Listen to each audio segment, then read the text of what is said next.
IIT ISM निर्माण को लेकर मैथन में अतिक्रमण हटा, सीओ एवं मजिस्ट्रेट रहे मौजूद। मैथन में आईआईटी आईएसएम के निर्माण के लिए सरकार द्वारा आवंटित भूमि पर अतिक्रमण कर रहे लोगों के मकानों को भारी पुलिस बल की मौजूदगी में जेसीबी मशीन से ध्वस्त कर दिया गया। मजिस्ट्रेट नारायण राम ने बताया कि 26 लोगों ने आवंटित भूमि पर अवैध कब्जा कर लिया था, जिससे आईआईटी की आईएसएम के विस्तार में बाधा आ रही थी। स्थानीय प्रशासन ने कई बार उन्हें हटने के लिए कहा, लेकिन वे नहीं माने। इस कारण से अतिक्रमण हटाने का अभियान शुरू किया गया। हालांकि स्थानीय जनप्रतिनिधियों और ग्रामीणों ने इस कार्रवाई की निंदा की और कहा कि बारिश के मौसम में लोगों को बेघर करना उचित नहीं है। उन्होंने प्रशासन से निवासियों को सुरक्षित स्थान उपलब्ध कराने का अनुरोध किया। उन्होंने विधायक और सांसद से इस मामले में हस्तक्षेप करने की मांग की। वहीं प्रशासन ने कहा कि सभी कानूनी प्रक्रिया पूरी कर कार्रवाई की जा रही है। ग्रामीणों ने अधिकारियों की मिलीभगत और अतिक्रमण हटाने की प्रक्रिया में पक्षपात की भी बात कही। बारिश के मौसम और त्योहारी समय को देखते हुए उन्होंने कुछ समय की मोहलत मांगी ताकि ग्रामीणों को व्यवस्थित तरीके से पुनर्वास मिल सके। वहीं अंचलाधिकारी और मजिस्ट्रेट ने बताया कि आईआईटी आईएसएम के विस्तार की वजह से यह कार्रवाई आवश्यक थी और भूमि पर कब्जा करने वालों को कई नोटिस दिए गए थे, फिर भी वे नहीं हटे। हम लोग का जानकारी में नहीं है, प्रक्रिया क्या है नहीं है तो मान लीजिए तो देखने का विषय है। दूसरी बात है, ये आईएसएम जो है किसका प्रोजेक्ट है? ये आईएसएम कोई राज्य सरकार का प्रोजेक्ट नहीं है। आईएसएम जो है केंद्र सरकार का प्रोजेक्ट है, तो सारा रणनीति वहीं से बन के आया है। अब राज्य सरकार का सहयोग के लिए बोला गया, राज्य सरकार सहयोग कर रहा है, लेकिन जो भूमि जिसका घर टूट रहा है उसका एक व्यवस्था होना चाहिए और इसमें कैसे लोग का व्यवस्था हो। लेकिन देखिए यहाँ जो बड़ा बड़ा दिग्गज लोग का घर 73 नंबर प्लॉट में बना हुआ, उसको कोई परेशानी नहीं है, गरीब ही यहाँ मर रहा है। तो निश्चित रूप से जो घर टूट रहा है इन लोग का कहीं व्यवस्था होना चाहिए। आईएसएम के द्वारा कहीं पे भूमिहीन को जो है उसको जो भूमिहीन हो रहा है उसको घर मिलना चाहिए। और जिसको 73 नंबर प्लॉट में जो बड़ा नेता भी है, ऐसा नहीं है, यहाँ पर आप आकर जाकर देख लीजिए कि वहां पर कौन नेता का है 73 नंबर प्लॉट में, उसका घर का कोई व्यवस्था नहीं है, कोई टूटने रहा है, तो वैसा घर भी टूटना चाहिए। और जिसका 87 बहुत ऐसा घर है जो 87 उसका ऑर्डर हुआ है, लेकिन वो लोग का जानकारी का अभाव में क्या हुआ कि वो लोग स्टे नहीं ले पाया है, वैसा लोग को कुछ समय मिलना चाहिए, कैसे स्टे उसको मिला जाए। आपको पता होगा कि जब हमारे चंपा सोरेन मुख्यमंत्री थे, हम लोगों ने इस आवाज को उठाया था, और चाहे रेलवे का विस्थापन का मामला हो या आईएसएम का मामला हो, हम लोग तहे दिल से ग्राम के वासी के साथ हैं। और हम लोग सरकार से भी डिमांड करना चाहते हैं कि जो भूमिहीन हो रहा है उसको कैसे घर का व्यवस्था हो। और विधायक जी इसमें पहल किए थे, क्या हुआ नहीं हुआ हम लोग को नहीं पता, लेकिन विधायक जी का पॉजिटिव पहल था। वो चाहते थे कि इन लोगों को घर मिले और हम लोग चिन्हित भी किए थे जाकर के, लेकिन इस बीच क्या हुआ हम लोग को इसका जानकारी भी नहीं है। लेकिन मिला जुला के हम लोग आईएसएम से यही मांग करते हैं कि जिसका घर टूट रहा है उसको घर का व्यवस्था करे, जमीन का व्यवस्था करे। और अगर कोई राहत देने की बात होती है कि अगर इन लोगों को कोई राहत दिया जा सकता है तो राहत देना चाहिए ह्यूमैनिटी ग्राउंड पे। आप ये इनका कहना है कि हम लोग सारी प्रक्रिया पूरा कर चुके हैं, मैंने सीओ से भी बात किया, उनका कहना है कि जितना नोटिस हम लोग दिए हैं, नोटिस हम लोग के पास है, सारी प्रक्रिया पूरा करने के बाद हम लोग काम कर रहे हैं। हम इसलिए मेरा कहने का मतलब है हम लोग चाहते हैं कि ऐसे में आए यहाँ पर, हम लोग इसमें कोई राजनीति भी नहीं करना चाहते हैं, लेकिन जो घर जो गरीब का टूटता है उस पर कोई रास्ता निकलना चाहिए। जो है वो हमारी दीपा दास जो है ये बहुत इसमें मेहनत कर रही है कि इसमें किसी जो घर टूटता है उन लोग को कैसे भूमि मिले। तो आईएसएम से हम लोग रिक्वेस्ट करेंगे। और ये केंद्र सरकार के भी यहाँ सांसद महोदय भी आए थे, हम लोग को लगा सांसद महोदय आए हैं, उन्होंने कहा था कि एकदम किसी का घर नहीं टूटेगा, तो हम लोग को एक विश्वास हुआ था कि भाई अब घर नहीं टूटेगा, क्योंकि एक सांसद का एक पावर है, वो माननीय प्रधानमंत्री जी के साथ बैठ रहे हैं, एक बार अगर बोल देंगे तो ऐसे जिधर बोल देंगे उधर घूम जाएगा। ये टेढ़ा मेढ़ा का क्या मामला रह गया यहाँ पर। तो मेरा ये कहना है कि अगर प्रेशर बनाना है तो सांसद महोदय पे प्रेशर बने कि आप यहाँ आकर के वर्ड दिया था आप लोगों ने इस ग्रामीण को, यहाँ के बासिंदा को, कि हम लोग आपका घर नहीं टूटने देंगे, कोई रास्ता निकालेंगे। तो उसके बाद साइलेंट मोड में चले गए। तो इसमें राजनीति नहीं होना चाहिए, इस गरीब लोग का मदद होना चाहिए, इन लोग के साथ में कोई खिलवाड़ नहीं होना चाहिए। यहाँ के विधायक से भी मैं रिक्वेस्ट करता हूँ कि ये जो घर टूट रहा है इस पे आप पॉजिटिव पहल करें और सांसद महोदय आईएसएम से बात करें और इसको कैसे इन लोगों का मदद हो, इस पे इन लोगों का पहल होना चाहिए। हम लोग रिक्वेस्ट कर सकते हैं, एज ए जिला परिषद मैं रिक्वेस्ट करता हूँ। धन्यवाद। समाज के सजग प्रहरी के रूप में यहाँ उपस्थित हैं, यहाँ के ग्रामवासी के अनुरोध पे, और हम लोग विकास चाहते हैं, क्योंकि विकसित भारत की परिकल्पना हमारी है, हम लोग भारतीय जनता पार्टी से संबंधित भी हैं। लेकिन यहाँ आने के बाद और लगातार यहाँ जो भी यहाँ मार्किंग हुआ है इस ग्रामवासी का चिन्हित अतिक्रमण हटाने के लिए शुरू से ही सहनजात करते हैं।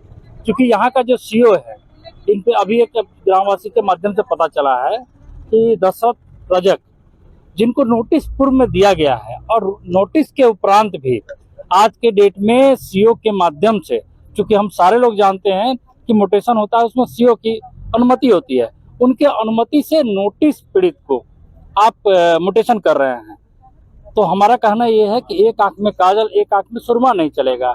दूसरे हमारे पीछे जो अभी कच्चा मकान टूट रहा है, वो गरीब का बिना नोटिस किए हुए जो आप मकान तोड़ रहे हैं, ये बरसात का मौसम है और कहीं ना कहीं वो पीड़ित हैं। पक्का मकान वाले के लिए भी उतना ही पीड़िता है जितना कि कच्चे मकान वाले हैं। तो कम से कम इनको एक उचित समय देना चाहिए। जो आज हम लोग सभी लोग मजिस्ट्रेट के और सीओ के माध्यम से ग्रामवासी ने अनुरोध किया है कि कम से कम कुछ दिन का मोहलत हम लोग को दे, डीसी से भी अनुरोध किया गया है, उसके उपरांत आप हम लोग कीजिए। लेकिन आप लोग के माध्यम से ये बताना पड़ रहा है कि यहाँ पे आने के बाद मालूम चल रहा है कि भाई जिनको नोटिस आपने किया उनको किस आधार पे आप अभी के समय में, अभी के तिथि से आप उनको फिर से मोटेशन कर। इसलिए हम लोग तो मांग करेंगे और पूर्व में भी जो डीसी थी उनसे भी एक आग्रह पत्र हम लोगों ने दिया था कि भाई आप ये सीओ की जो मिली भगत है इस 11 कुन अंचल में, ये पूरी तरह से गड़बड़ है। इसलिए इन पे जांच हो और उसके उपरांत ही यहाँ किसी भी तरह का अतिक्रमण हटाया जाए।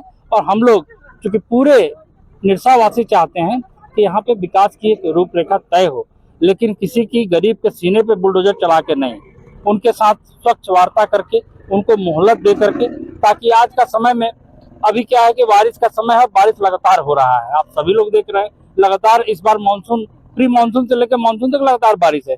इसके बाद त्योहार का समय है, उसके बाद शिक्षा के लिए देखिएगा तो बच्चे अभी मैट्रिक एग्जाम देने जा रहे हैं, उस घर में भी बच्चे पढ़ रहे हैं, वृद्ध लोग हैं, सारे लोग को दिक्कत है। इसको संज्ञान में लेते हुए कम से कम कुछ दिन का मोहलत दे। और सबसे अच्छी बात है कि सारे लोग विकास चाहते हैं लेकिन समय के साथ चाहते हैं, तो उनको मोहलत दिया जाए, यही आग्रह है ग्रामवासी का। और सीओ पे जितनी जल्दी हो सके हम तो बोलना चाहेंगे इस माध्यम, आप लोगों के माध्यम से, कि इनकी पे कार्रवाई सबसे पहले होनी चाहिए, क्योंकि इनकी मिली भगत से ही यहाँ आज इतना जंजाल खड़ा है। IIT ISM के लिए विस्तारीकरण के लिए जो मैथन में मेढ़ा में जमीन आवंटित किया गया है, उस जमीन को यहाँ पर अतिक्रमण करके विगत 3 वर्ष से लगातार अवैध रूप से निवासन कर रहा है। अंचल अधिकारी 11 कुन से बार बार इन लोगों को नोटिस दिया जा रहा है, अतिक्रमण वाद हटाने का वाद भी चला है। तो नोटिस के बावजूद भी जो समय अवधि दिया जाता है उस समय अवधि में भी लोग ने खाली नहीं किया है। तो आज 12/8/2025 को एक आदेश के द्वारा, जो आदेश है अनुमंडल पदाधिकारी का मजिस्ट्रेट नियुक्त करते हुए, आज अंचलाधिकारी 11 कुन की मौजूदगी में जो ऐसे भूमि है जहां अतिक्रमण किए हुए हैं लोग, ऐसे 26 व्यक्तियों का नाम है जो कि अतिक्रमण भूमि को अतिक्रमित कर दिया गया है, जिसके कारण से IIT ISM का कार्य बाधा हो रहा है। IIT ISM के पदाधिकारी बोल रहे हैं इस कारण से हमारे विस्तारीकरण रुका हुआ है, आवंटन रुका हुआ है। तो इसके आज जो है 12/8/2025 को अंचल अधिकारी 11 कुन की उपस्थिति में इनके दोनों अमीन हैं जो पहले ही पूर्व इनका चिन्हित किया गया है, आज उसका अतिक्रमण की कार्रवाई, हटाने की कार्रवाई को शुरू किया गया है। कितना घरों को अभी 26 अतिक्रमणवादी का है, इनको नोट मिलाते वाद चला करके इनको हटाने का निर्देश बार बार दिया जाता रहा है। तो अभी आज से शुरू हुआ है, जो भी यहाँ अतिक्रमण, विरोध भी हो रहा है। नहीं कोई विरोध क्यों करेंगे ये लोग विरोध, ये लोग तो खुद बता रहे हैं कि हम लोग नहीं हटा पाए सर, हम हटा देंगे। तो जो अभी जो ऐसे स्ट्रक्चर जो ऐसे बना करके रखा हुआ है जिसके कारण से असुविधा हो रही है IIT ISM को अपना विस्तार करने में, इसी को लेकर के आज जो है कार्रवाई शुरू कर दी गई।